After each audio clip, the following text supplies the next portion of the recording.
জি sir.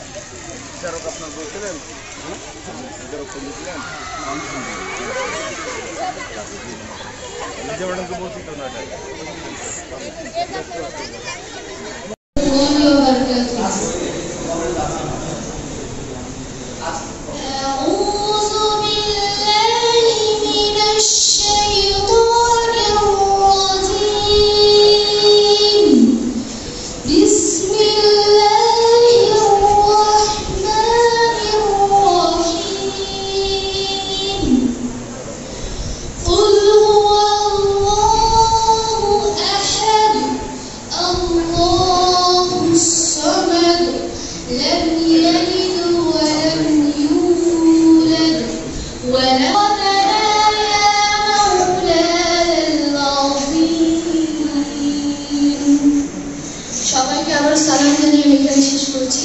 আসসালামু আলাইকুম ওয়া রাহমাতুল্লাহি ওয়া বারাকাতুহু। এতক্ষণ পবিত্র কুরআন থেকে তেলাওয়াত করতে দলের শিক্ষার্থী লামসা মারিয়া জেনা এবারে পবিত্র গীতা থেকে পাঠ এ পর্যায়ে পাইপনে আসছে ওরা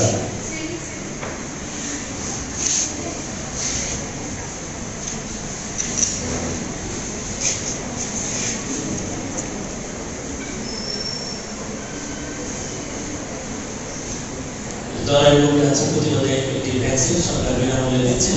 এটা এক মাস ব্যাপী, আজ থেকে এক মাস ব্যাপী এই ভ্যাকসিনেশন কার্যক্রম চলবে। তাই ধারাবাহিকতায় আমাদের ঠাকুরগাঁও সচেতন অফিসের ব্যবস্থাপনায় এবং আমাদের সকলের সহযোগিতায় আজকে এই ভ্যাকসিনেশন কার্যক্রমে উদ্বোধন অনুষ্ঠানে আমাদের মাঝে উপস্থিত আছেন সভাপতি সিভিল মহোদয়, আমাদের প্রতিষ্ঠান সম্মানিত প্রধান শিক্ষক মহোদয় এবং আমাদের অতিরিক্ত শিক্ষা আইসিটি এবং অতিরিক্ত জেলা ম্যাজিস্ট্রেট এবং প্রশাসক ঠাকুরগাঁও পৌরসভা, আমাদের এছাড়াও আরো অতিথি বর্গ যারা এখানে রয়েছেন এবং আমাদের সম্মানিত শিক্ষার্থী যাদের জন্য আজকে ভ্যাকসিনেশন কার্যক্রম, সবাইকে আসসালামু আলাইকুম।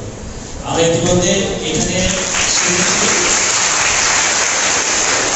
যে আমাদের এই ভ্যাকসিনটি কেন আমরা দিব এবং এটা না দিলে কি কি আমাদের ক্ষতি হওয়ার সম্ভাবনা রয়েছে এগুলো বিষয় নিয়ে হয়তো তোমাদের সম্মানিত শিক্ষকগণ শ্রেণীকক্ষে তোমাদেরকে বলেছে এবং সেই আলোকে তোমরা রেজিস্ট্রেশন করেছ এবং আমরা তোমাদের মাধ্যমে আরো যারা আমাদের সমাজে যারা শিক্ষার্থী রয়েছে এটা 10 থেকে 14 বছর অথবা আমরা একটা হিসাব আমরা রেখেছি 5ম থেকে 9ম শ্রেণী পর্যন্ত যারা অধ্যয়নরত এবং এছাড়াও যারা কমিউনিটিতে আছে, যারা পড়াশোনা করে না বা পড়াশোনার বাইরে আছে তাদের জন্য কিন্তু সরকার ব্যবস্থা রেখেছে।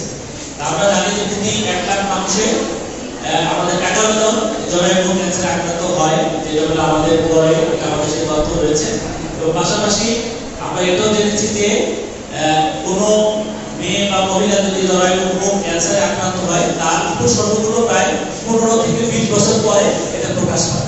তার মানে এটা একটা নীরব ঘাতক, এটা শরীরের ভিতরে বাসা বেঁধে থাকে, এটা নীরবে কাজ করে যায়, কিন্তু 15 থেকে 20 বছর পরে এটা বহিঃ প্রকাশ করে। সেই জন্য আমরা মনে করি আমাদের এই জায়গা থেকে পরিত্রাণ পাওয়ার একটি উপায় যে আমাদের যে বয়স রয়েছে এটা হলো আদর্শ সময়, এই সময় আমাদের যদি আমরা এই ভ্যাকসিনটা নিতে পারি তাহলে আমরা আমাদের এই শরীরের প্রায় 95% এই ক্যান্সার, জরায়ু ক্যান্সার আমরা প্রতিরোধ করার সক্ষমতা রয়েছে।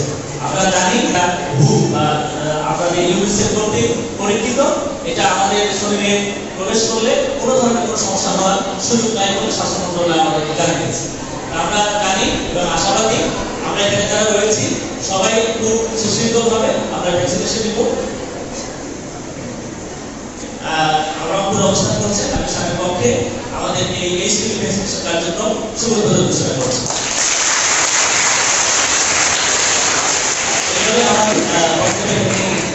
সবাইকে ধন্যবাদ।